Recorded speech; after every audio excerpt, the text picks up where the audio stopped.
You know what I'm here for. Back on top, punching the clock, clutching sanity. I got more cribs than Habitat for Humanity. What's good, y'all? Welcome back. Daily December continues. I'm learning that it's not easy to come up with topics to talk about every single day, but here we are talking about the Boston Celtics because they continue to torture me, man. Last night I watched some games. Was hoping the Timberwolves could pull off the win against the Jazz. They ended up getting blown out. Steph Curry was trying to break the three-point record. He's getting closer by the day. And then the last game of the night I got to watch in depth was torture for me. It was the Boston Celtics losing back-to-back games in LA to the Lakers and the Clippers. And last night's game was just very, very hard to watch for me. The last 2 years of being a Boston Celtics fan has not been great. The team was pretty average last season, was able to sneak into the playoffs as a 7th seed. And this year, pretty much middle of the pack again. I think sitting at 500 right now. And it's been very up and down. I think up and down is the best way to describe this current Boston Celtics team. And last night's game against the Clippers was really that. I mean, the Celtics got off to a great start. Jason Tatum came out playing well. You know, Robert Williams has been amazing of late. They came out playing really well, and that's with no Jaylen Brown. And the Clippers are a very scrappy, good defensive team and a good team overall. And the Celtics came out first quarter, played really good ball, and then it was just up and down the entire rest of the way of the game.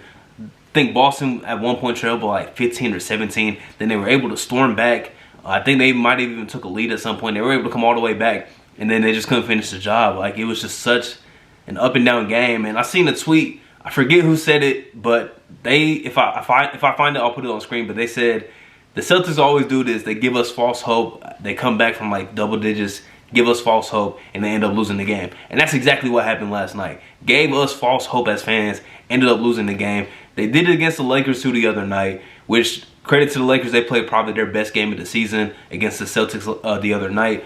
But Boston they do this a lot. They, you know, get down by double digits, come back, and then just to end up blowing the game somehow, some way. They did it against the Spurs a couple weeks ago. Like, it's just a repetitive thing for this team. And it's a weird spot being a Celtics fan. It's a very weird spot because me personally, like I said, I didn't really have high expectations for this team coming into the season. I thought like we could probably be like a 6th seed and I'll be happy with that. But right now it's like, damn, can we even get to a 6th seed? Like, we might be in the play-in once again. That's what it's looking like. And it's been up and down, man. Jason Tatum's been very good lately, man. I'm not here to bash him. He struggled last night. It wasn't great last night. Second night of a back-to-back. He played really well against the Lakers. So I'm not really here to bash Jason Tatum like how I have in the past. He's been a lot better lately. It's just the consistency of this team has just not been there. I mean, Jaylen Brown hasn't been there, so it's like that is a big hit. But he just hasn't been healthy since like the first week of the season. He's been dealing with a hamstring injury. He was dealing with, you know, COVID and stuff. Like, he's been through a lot, you know, in this early part of the season, and he hasn't played a lot of games because of that. And I mean, Al Horford's missed some time. I think Rob Williams has missed time. Guys have missed time for the Celtics for sure. But even the guys that have been playing just has been very inconsistent. For a couple weeks stretch, Dennis Schroeder looked like, man, this is the guy that, you know, was about to get paid $80 million last season by the Lakers. And the last couple nights, he's been bad. He's been very bad. Marcus Smart's always very up and down on the offensive side of the floor. Grant Williams he's been improved, but then some nights he really doesn't do anything on the offensive side. We didn't get the jumps from Romeo Langford, Aaron Nesmith that we was expecting. Peyton Pritchard just hasn't even been able to really get consistent playing time because he just hasn't been good. It's so much. Josh Richardson, very up and down. Some nights he looks really good. Then other nights it's like, man, why is he getting PT? It's so inconsistent, man. And I don't know if that's the product of having a rookie head coach or having a bunch of new faces or maybe just the injuries are playing that big of a part. I really don't know. It's been very rough watching this team night in, night out. Just consistently find ways to lose games, you know, in just bad fashion, man. It's like, man, they can't really win close games and then they end up always trailing by double digits. Like, it's a repetitive theme for this Boston Celtics team. And something has to change, man, because when you look at the Eastern Conference standings, there's a bunch of teams that are like right in the mix of like we're either a game or two below, a game or two above, or right at 500. I think there's like 10 or 11 teams that really have a good shot of making the play-in for sure. Like, there's a lot of very good teams.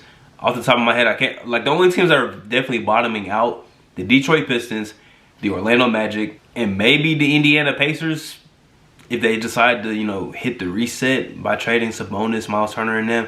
That's maybe. Like, there's teams that really think that there's a good amount of teams that think that they could be in the postseason. The Cavs elevating really added to that pool of teams that are going to be in the mix for at least the play-in. And the Cavs look like one of the better of that group right there. And we expect the Atlanta Hawks to get better. Their talent level says that they should get better. But you can say the same about the Boston Celtics. Their talent level says that they should get better.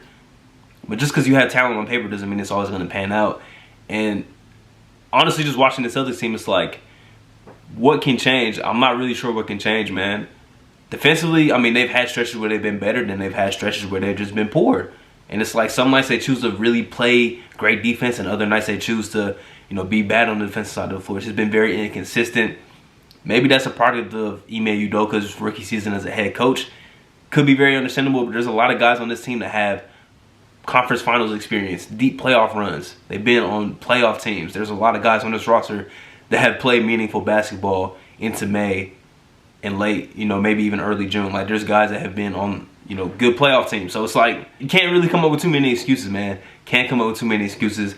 And it's just like, you're going to start hearing the, the swirlings of, can Jaylen Brown and Jason Tatum play together? It's very repetitive, especially over the last couple of seasons. So what can change for this team? I'm not really sure. This is me kind of just ranting about the tortures of being a Boston Celtics fan. It's stressful. It's very stressful. Hopefully this team can get better, man. Jason Tatum, he's off to like a kind of bad start statistically, but he's been a lot better over the last couple weeks. Even though his percentages are still kind of low, he's just been playing a lot better basketball though. I like the way how he's been in attack mode. He hasn't been settling as much. Almost like he's been watching me complain for the last 2 years about him settling. But he's been playing a lot better lately. Love to see it. Hopefully Jaylen Brown takes his time to get 100% healthy, because this team is going to need him to get 100% healthy. Another thing that they've really just been struggling with is shot creation, which is crazy because you look at this Celtics team in 2019 when they had a then healthy Kemba Walker, Gordon Hayward on the roster, Jason Tatum, and then Jaylen Brown was ascending.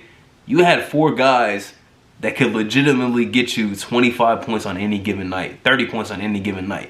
You had guys that could create shots. 4 guys that were very good shot creators. And now you look at the team, it's like, man, right now with Jaylen Brown being out, we have like 1.5. We got Jason Tatum, and then Dennis Schroeder, when he's playing good, can create shots. And other than that, you don't really have anybody else. Everybody else is really a specialist. We're 3-and-D players. It's crazy. It's crazy how fast things change in the NBA world, man. But the most important thing for the Celtics is cleaning up the defensive side of the floor, Jaylen Brown getting healthy. And man, Brandon Boston for the Clippers, I don't know how I got this deep into it. Didn't really talk too much about him. He lit up the Boston Celtics. He lit up the Boston Celtics last night, man. Shout out to him because he was just in the G League like a week ago. And now he was playing meaningful minutes like over the last week. And he really scorched the Boston Celtics last night, man. Had, I think, 27 points. He can score the ball, man. And I seen somebody else on Twitter say, how do we let the Clippers get Brandon Boston? And that's a great question because he's looking like a gem, man. He was hooping last night. Shout out to him. But man, Celtics, please get better because my stress levels just can't take it anymore. They can't. But that being said, I appreciate y'all if you got to this point in the video. If you got this far, leave a like and subscribe because you must have enjoyed something that I was talking about. And I'll be back tomorrow to talk more NBA hoops with y'all. Peace. Let's work. Hey, plotting my escape this game.